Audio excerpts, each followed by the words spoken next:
എന്റെ പ്രിയപ്പെട്ട സഹോദരീ സഹോദരന്മാരെ, 1947 ഇന്ത്യ സ്വതന്ത്രയായി. എന്നാൽ നാം ശരിക്കും സ്വതന്ത്രരാണോ? എന്റെ അയൽക്കാരൻ മറ്റൊരു മതത്തിൽപ്പെട്ടവനാണെന്നതിനാൽ ഞാൻ അവനെ ഭയപ്പെടുന്നെങ്കിൽ ഞാൻ സ്വതന്ത്രനാണോ? എന്റെ അയൽക്കാരൻ തന്റെ മതം കാരണം ആരാധിക്കാൻ ഭയമാണെങ്കിൽ നാം സ്വതന്ത്രരാണോ? ജാതി ആരുടെ അന്തസ് പ്രധാനമാണെന്ന് തീരുമാനിക്കുന്നെങ്കിൽ നാം സ്വതന്ത്രരാണോ? സത്യത്തെക്കാൾ വേഗത്തിൽ വിദ്വേഷം പടരുന്നെങ്കിൽ നാം സ്വതന്ത്രരാണോ? മറ്റാരെയെങ്കിലും അന്യനാക്കിക്കൊണ്ട് മാത്രമേ എനിക്ക് എന്റെ സ്വാതന്ത്ര്യം ആഘോഷിക്കാൻ കഴിയൂ എങ്കിൽ നാം സ്വതന്ത്രരാണോ? എന്നിൽ നിന്നു വ്യത്യസ്തനായ ഒരാളെ വെറുക്കാൻ ദേശഭക്തി എന്നെ പഠിപ്പിക്കുന്നെങ്കിൽ അതിനെ സ്വാതന്ത്ര്യം എന്ന് ശരിക്കും വിളിക്കാമോ? ഒരുപക്ഷേ രാഷ്ട്രീയ സ്വാതന്ത്ര്യം ഒരു തുടക്കം മാത്രമായിരുന്നു.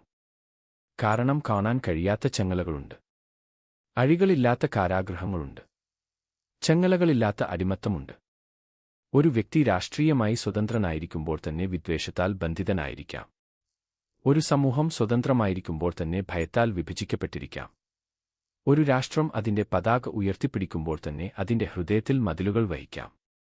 ഇന്ന് ഇന്ത്യയുടെ സ്വാതന്ത്ര്യദിനത്തിൽ മറ്റൊരു തരം സ്വാതന്ത്ര്യത്തെക്കുറിച്ചു പാടുന്ന ഒരു സ്ത്രീയെ സഭ നമ്മുടെ മുന്നിൽ വയ്ക്കുന്നു. അവളുടെ പേര് മറിയം. അവളുടെ ഗാനം മഗ്നിഫിക്കാത്ത ആണ്. മറിയം പാടുന്നു, ബലവാന്മാരെ അവൻ സിംഹാസനങ്ങളിൽ നിന്നു തള്ളിയിറക്കി, എളിയവരെ ഉയർത്തി. ശ്രദ്ധയോടെ കേൾക്കുക.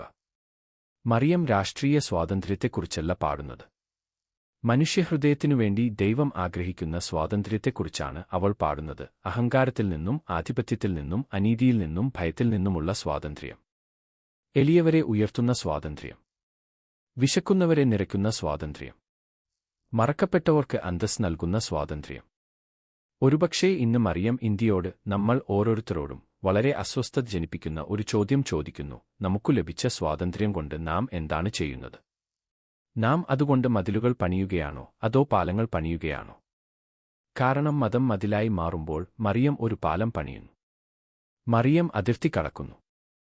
ഇന്നത്തെ സുവിശേഷം നോക്കുക. മറിയത്തിന് മനുഷ്യചരിത്രത്തിലെ ഏറ്റവും വലിയ വാർത്ത ലഭിച്ചിരിക്കുന്നു. രക്ഷകന്റെ അമ്മയാകുമെന്ന് ദൂതൻ അവളോട് പറഞ്ഞിരിക്കുന്നു.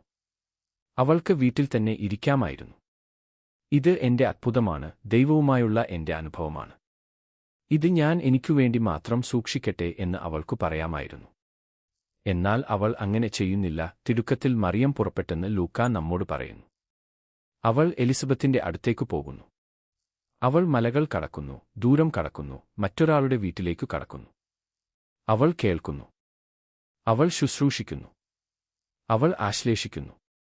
അവൾ ആനന്ദിക്കുന്നു. മറിയം യേശുവിനെ സ്വീകരിച്ചു. അവൾ ആദ്യം ചെയ്യുന്നത് മറ്റൊരു മനുഷ്യന്റെ അടുത്തേക്ക് നീങ്ങുകയാണ്.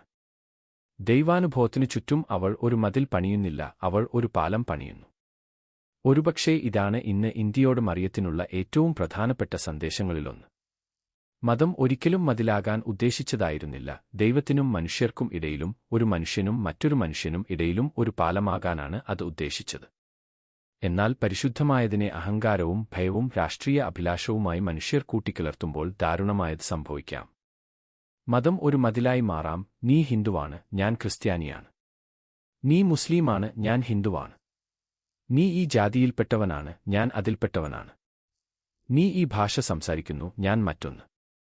നീ ആ സംസ്ഥാനത്തുനിന്നാണ്, ഞാൻ ഈ സംസ്ഥാനത്തുനിന്നാണ്.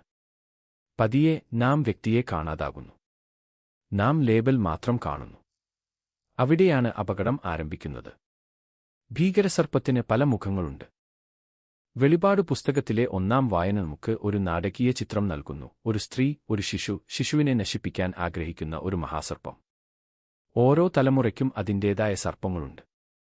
നമ്മുടെ തെരുവുകളിലൂടെ 7 തലയുള്ള ഒരു ഭീകരജീവി നടക്കുന്നത് നാം കണ്ടെന്നു വരില്ല. എന്നാൽ വിദ്വേഷത്തിന് പല മുഖങ്ങളുണ്ട്. മതഭ്രാന്ത്, വർഗീയ അക്രമം, വിദ്വേഷപ്രസംഗം, തെറ്റായ വിവരങ്ങളുടെ പ്രചാരണം, കമന്റ് ബോക്സുകളിലെ ലാഘവത്തോടെയുള്ള ക്രൂരത. ഒരുപക്ഷേ ഏറ്റവും അപകടകരമായ സർപ്പം മറ്റൊരാളെ ഒരു മനുഷ്യനായി കാണുന്നത് പതിയെ അവസാനിപ്പിക്കാൻ നമ്മെ പഠിപ്പിക്കുന്നതാണ്.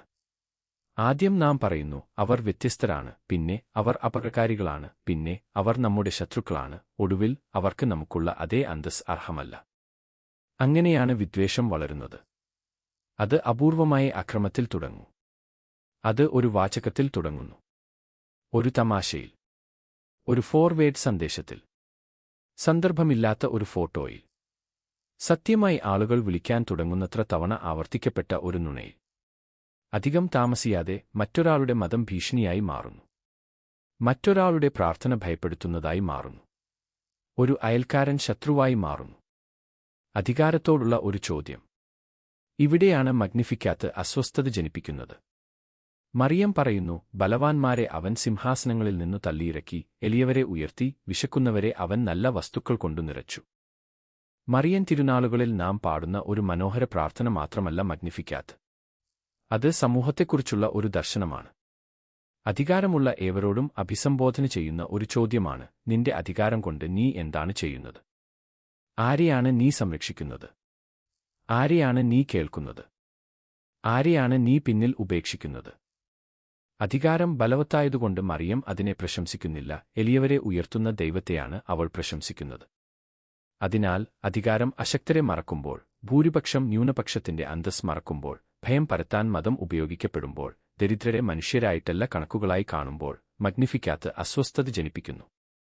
ഇത് ഏതെങ്കിലും ഒരു പാർട്ടിക്ക് അവകാശപ്പെട്ടതല്ലെന്ന് വ്യക്തമായി പറയട്ടെ. ബിജെപിക്കോ കോൺഗ്രസിനോ ഡിഎംസിക്കോ ഇടതുപക്ഷത്തിനോ വലതുപക്ഷത്തിനോ ഏതെങ്കിലും പ്രത്യയശാസ്ത്രത്തിനോ ഈ സുവിശേഷം അവകാശപ്പെട്ടതല്ല. സുവിശേഷം നമ്മെ എല്ലാവരെയും വിധിക്കുന്നു, എന്നെയും നിന്നെയും, ഓരോ രാഷ്ട്രീയ പാർട്ടിയെയും ഉൾപ്പെടെ. കാരണം സുവിശേഷത്തിന്റെ ചോദ്യം ഒരിക്കലും നീ ഏത് പാർട്ടിയാണ് പിന്തുണയ്ക്കുന്നത് എന്നല്ല. ചോദ്യം ഇതാണ്, നീ ആരെയാണ് സ്നേഹിക്കുന്നത്? എന്റെ ഏറ്റവും ചെറിയ സഹോദരീ സഹോദരന്മാർക്കുവേണ്ടി നീ എന്തു ചെയ്തു? ഒരു ജനാധിപത്യം ശരിക്കും പരീക്ഷിക്കപ്പെടുന്നത് അതിന്റെ ഭൂരിപക്ഷം എത്ര സുഖമായി ജീവിക്കുന്നു എന്നതിനെക്കൊണ്ടല്ല, അതിന്റെ ന്യൂനപക്ഷങ്ങൾക്ക് എത്ര സുരക്ഷിതമായി ജീവിക്കാൻ കഴിയുന്നു എന്നതിലാണ് അതിന്റെ ധാർമ്മിക ശക്തി വെളിപ്പെടുന്നത്.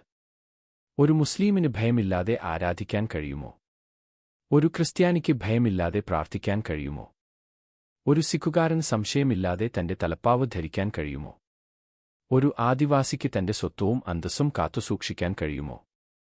ഒരു ദളിതൻ അപമാനമില്ലാതെ ജീവിക്കാൻ കഴിയുമോ? ഒരു കുടിയേറ്റ തൊഴിലാളിക്ക് കുറഞ്ഞ മനുഷ്യനായി പരിഗണിക്കപ്പെടാതെ ജീവിക്കാൻ കഴിയുമോ? ഉത്തരം അതെ എങ്കിൽ ജനാധിപത്യം മാനവികമാകുന്നു. എന്നാൽ ആരെങ്കിലും ഒരു പ്രഭാതത്തിൽ ഉണർന്ന് എന്റെ മതം കാരണം ആളുകൾ എന്നെ വെറുക്കുമോ എന്ന് ചോദിക്കുന്ന നിമിഷം എന്തോ തെറ്റായിരിക്കുന്നു. അത് നമ്മോട് കൂടുതൽ അടുത്തുതന്നെ ആരംഭിക്കുന്നു.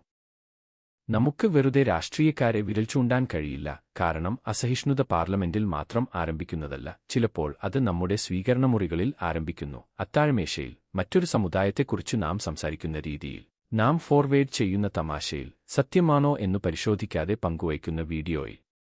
മറ്റൊരു സമുദായം അപകടകാരിയാണെന്ന് നാം നമ്മുടെ കുട്ടികളെ പഠിപ്പിക്കുമ്പോൾ, തെറ്റായ ഈ വിഭാഗത്തിൽപ്പെട്ടതിനാൽ ആരുടെയെങ്കിലും വേദനയെ നാം പരിഹസിക്കുമ്പോൾ, ഇത് നമ്മുടേതല്ല എന്നതിനാൽ നാം മൗനം പാലിക്കുമ്പോൾ അത് ആരംഭിക്കുന്നു. ഒരുപക്ഷേ ഇന്ന് മറിയം നമ്മോട് ചോദിക്കുന്ന ഏറ്റവും അസ്വസ്ഥത ജനിപ്പിക്കുന്ന ചോദ്യം ഇതാണ്, സർക്കാർ ന്യൂനപക്ഷങ്ങളെ സംരക്ഷിക്കുന്നുണ്ടോ എന്ന് ചോദിക്കുന്നതിനു മുമ്പ് എന്റെ സ്വന്തം വിദ്വേഷത്തിൽ നിന്ന് ഞാൻ എന്റെ അയൽക്കാരനെ സംരക്ഷിക്കുന്നുണ്ടോ?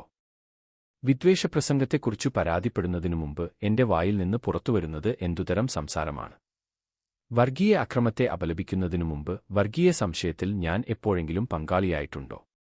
എന്റെ സമുദായത്തിനുവേണ്ടി നീതി ആവശ്യപ്പെടുന്നതിനു മുമ്പ് മറ്റൊരു സമുദായത്തിന്റെ നീതിയെക്കുറിച്ചും ഞാൻ ചിന്തിക്കാറുണ്ടോ? അവിടെയാണ് സുവിശേഷം വ്യക്തിപരമാകുന്നത്.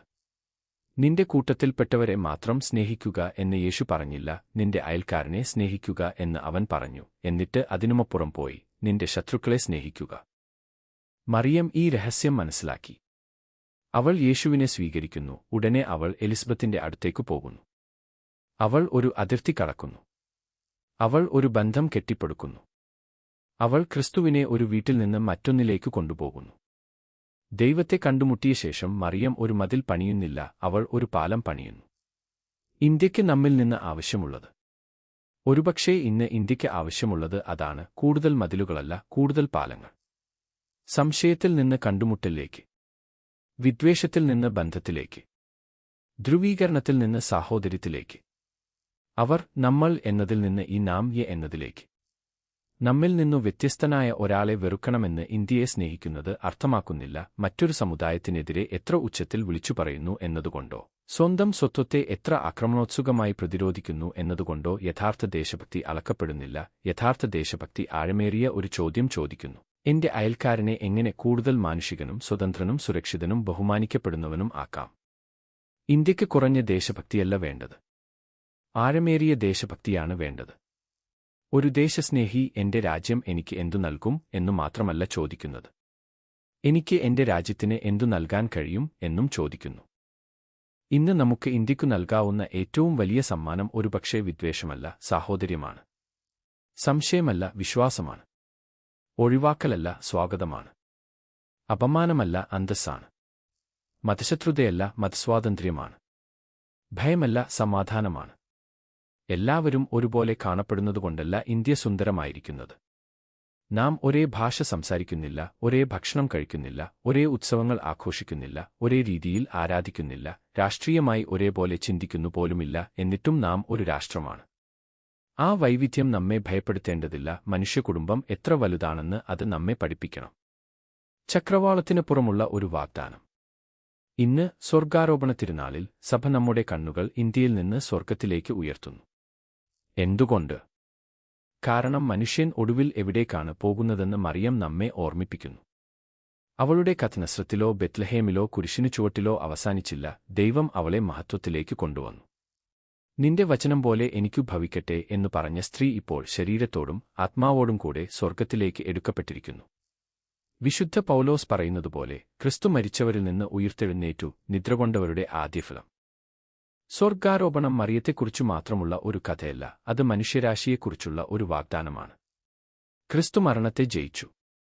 മറിയത്തിന്റെ മഹത്വീകരണം നമ്മുടെ വിധിയുടെ അടയാളമാണ്.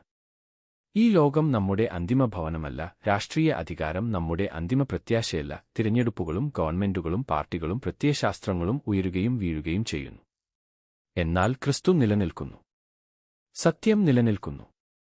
സ്നേഹം നിലനിൽക്കുന്നു. മാനുഷിക അന്തസ്സ് നിലനിൽക്കുന്നു. ദൈവരാജ്യം നിലനിൽക്കുന്നു. അതിനാൽ ഈ സ്വാതന്ത്ര്യദിനത്തിൽ ഒരുപക്ഷേ മറിയം ഇന്ത്യയോട് ഒരു ലളിതമായ ചോദ്യം ചോദിക്കുന്നു: നിങ്ങൾക്ക് എങ്ങനെയുള്ള ഇന്ത്യ വേണം? സമ്പന്നമായ ഒരു ഇന്ത്യയോ, ദയാലുവായ ഒരു ഇന്ത്യയോ? ശക്തമായ ഒരു ഇന്ത്യയോ, ദുർബലരെ സംരക്ഷിക്കുന്ന ഒരു ഇന്ത്യയോ? ശക്തിയുള്ള ഒരു ഇന്ത്യയോ, മതം കാരണം ആരും ഭയപ്പെടാത്ത ഒരു ഇന്ത്യയോ? വികസിതമായ ഒരു ഇന്ത്യയോ, ദരിദ്രരും ആദിവാസികളും ദളിതരും കുടിയേറ്റക്കാരും ഓർമ്മിക്കപ്പെടുന്ന ഒരു ഇന്ത്യയോ? മതം ആയുധമായി മാറുന്ന ഇന്ത്യയോ, പാലമായി മാറുന്ന ഇന്ത്യയോ? മറിയത്തിന്റെ മഗ്നിഫിക്കാത്ത് നമുക്ക് ഉത്തരം നൽകുന്നു. ബലവാന്മാർ സേവിക്കുന്ന, ദുർബലർ സംരക്ഷിക്കപ്പെടുന്ന, വിശക്കുന്നവർ ഓർമ്മിക്കപ്പെടുന്ന, ന്യൂനപക്ഷങ്ങൾ ഭയപ്പെടാത്ത, ദരിദ്രർ മറക്കപ്പെടാത്ത ഒരു ഇന്ത്യ. വിദേശഭരണത്തിൽ നിന്നുള്ള സ്വാതന്ത്ര്യം മാത്രമല്ല, വിദ്വേഷത്തിൽ നിന്നും ഭയത്തിൽ നിന്നും വിവേചനത്തിൽ നിന്നും നമ്മിൽ നിന്നു വ്യത്യസ്തനായ വ്യക്തിയെ നശിപ്പിക്കാനുള്ള ആഗ്രഹത്തിൽ നിന്നും സ്വാതന്ത്ര്യം ലഭിക്കുന്ന ഒരു ഇന്ത്യ, ഒരു ലളിതമായ പ്രതിജ്ഞ. ക്രിസ്തുവിനെ വഹിച്ചുകൊണ്ട് സ്വർഗത്തിനും ഭൂമിക്കും ഇടയിൽ, എലിസബത്തിനെ സന്ദർശിച്ചുകൊണ്ട് ഒരു കുടുംബത്തിനും മറ്റൊന്നിനും ഇടയിൽ, തന്റെ മഗ്നിഫിക്കാത്തിലൂടെ ദരിദ്രർക്കും ദൈവത്തിന്റെ വാഗ്ദാനങ്ങൾക്കും ഇടയിൽ, ഒടുവിൽ തന്റെ സ്വർഗാരോപണത്തിലൂടെ നമ്മുടെ നിത്യവിധിയിലേക്ക് ചൂണ്ടിക്കാണിക്കുന്ന പ്രത്യാശയുടെ പാലമായി, പാലങ്ങൾ പണിത സ്ത്രീയായി മറിയം ഇന്ന് നമ്മുടെ മുന്നിൽ നിൽക്കുന്നു. അതിനാൽ ഇന്ന് നമുക്ക് ഒരു ലളിതമായ പ്രതിജ്ഞ ചെയ്യാം. മതം മതിലായി മാറുമ്പോൾ ഞാൻ ഒരു പാലം പണിയും. വിദ്വേഷം ഫാഷനാകുമ്പോൾ ഞാൻ സ്നേഹം തിരഞ്ഞെടുക്കും. ഭയം പകർച്ചവ്യാധിയാകുമ്പോൾ ഞാൻ ധൈര്യം തിരഞ്ഞെടുക്കും. ആരെങ്കിലും അപമാനിക്കപ്പെടുമ്പോൾ ഞാൻ അവരുടെ അന്തസ്സ് സംരക്ഷിക്കും. ആരെങ്കിലും ഒഴിവാക്കപ്പെടുമ്പോൾ ഞാൻ ഇടം നൽകും. തെറ്റായ വിവരങ്ങൾ പരക്കുമ്പോൾ ഞാൻ സത്യം തിരഞ്ഞെടുക്കും. എന്റെ സമുദായം ആക്രമിക്കപ്പെടുമ്പോൾ മറ്റൊരാളെ വെറുക്കാതെ ഞാൻ എന്റെ സമുദായത്തെ പ്രതിരോധിക്കും. അവർ നമ്മുടേതല്ല എന്ന് ആരെങ്കിലും പറയുമ്പോൾ യേശുവിന്റെ വാക്കുകൾ ഞാൻ ഓർമ്മിക്കും: അവർ നിന്റെ സഹോദരീ സഹോദരന്മാരാണ്. മറിയം നമ്മെ പഠിപ്പിക്കുന്നു: ആളുകളെ ഭയപ്പെടുത്താൻ അധികാരം ഉപയോഗിക്കരുത്. ആളുകളെ വെറുപ്പിക്കാൻ മതം ഉപയോഗിക്കരുത്. ആളുകളെ ശത്രുക്കളാക്കാൻ ദേശഭക്തി ഉപയോഗിക്കരുത്. സേവിക്കാൻ അധികാരം ഉപയോഗിക്കുക. സ്നേഹിക്കാൻ മതം ഉപയോഗിക്കുക. സാഹോദര്യം കെട്ടിപ്പടുക്കാൻ സ്വാതന്ത്ര്യം ഉപയോഗിക്കുക. അതിനാൽ ഈ ഓഗസ്റ്റ് 15-ന് ഇന്ത്യൻ പതാക ഉയരുമ്പോൾ, സ്വർഗത്തിലേക്ക് എടുക്കപ്പെട്ട മറിയത്തിലേക്ക് സഭ നോക്കുമ്പോൾ നമുക്ക് പ്രാർത്ഥിക്കാം: മറിയമേ, ഇന്ത്യയുടെ അമ്മേ, ഞങ്ങളുടെ രാഷ്ട്രത്തിനുവേണ്ടി പ്രാർത്ഥിക്കണമേ. ഇന്ത്യ ശക്തിയുള്ളവളാകട്ടെ എന്നു മാത്രമല്ല, കരുണയുള്ളവളാകട്ടെ. സമ്പന്നയാകട്ടെ എന്നു മാത്രമല്ല, നീതിയുള്ളവളാകട്ടെ. സ്വതന്ത്രയാകട്ടെ എന്നു മാത്രമല്ല, വിദ്വേഷത്തിൽ നിന്നു സ്വതന്ത്രയാകട്ടെ. ബലവതിയാകട്ടെ എന്നു മാത്രമല്ല, ദുർബലരോട് സൗമ്യതയുള്ളവളാകട്ടെ. രാഷ്ട്രീയമായി ഐക്യപ്പെടട്ടെ എന്നു മാത്രമല്ല, സാഹോദര്യത്തിൽ ഐക്യപ്പെടട്ടെ. മറിയമേ, ഞങ്ങൾ മതിലുകൾ പണിയാൻ പ്രലോഭിതരാകുമ്പോൾ പാലങ്ങൾ പണിയാൻ ഞങ്ങളെ പഠിപ്പിക്കണമേ. അപരനെ ഭയപ്പെടാൻ ഞങ്ങൾ പ്രലോഭിതരാകുമ്പോൾ സ്വാഗതം ചെയ്യാൻ ഞങ്ങളെ പഠിപ്പിക്കണമേ. വ്യത്യസ്തരായവരെ വെറുക്കാൻ ഞങ്ങൾ പ്രലോഭിതരാകുമ്പോൾ നിന്റെ പുത്രന്റെ മുഖം കാണാൻ ഞങ്ങളെ പഠിപ്പിക്കണമേ. വിദ്വേഷത്തിന്റെയും വിഭജനത്തിന്റെയും അസഹിഷ്ണുതയുടെയും സർപ്പങ്ങൾ വീണ്ടും ഉയരുമ്പോൾ സൂര്യനെ ധരിച്ച സ്ത്രീയായി ഞങ്ങളോടൊപ്പം നിൽക്കണമേ. അവസാന വാക്ക് സർപ്പത്തിന്റേതല്ലെന്ന് ഞങ്ങളെ ഓർമ്മിപ്പിക്കണമേ. അവസാന വാക്ക് വിദ്വേഷമല്ല, അവസാന വാക്ക് സ്നേഹമാണ്. അവസാന വാക്ക് വിഭജനമല്ല, അവസാന വാക്ക് കൂട്ടായ്മയാണ്. അവസാന വാക്ക് മരണമല്ല, അവസാന വാക്ക് ഉയിർപ്പാണ്. അവസാന വാക്ക് മതിലല്ല, അവസാന വാക്ക് പാലമാണ്. ആമേൻ.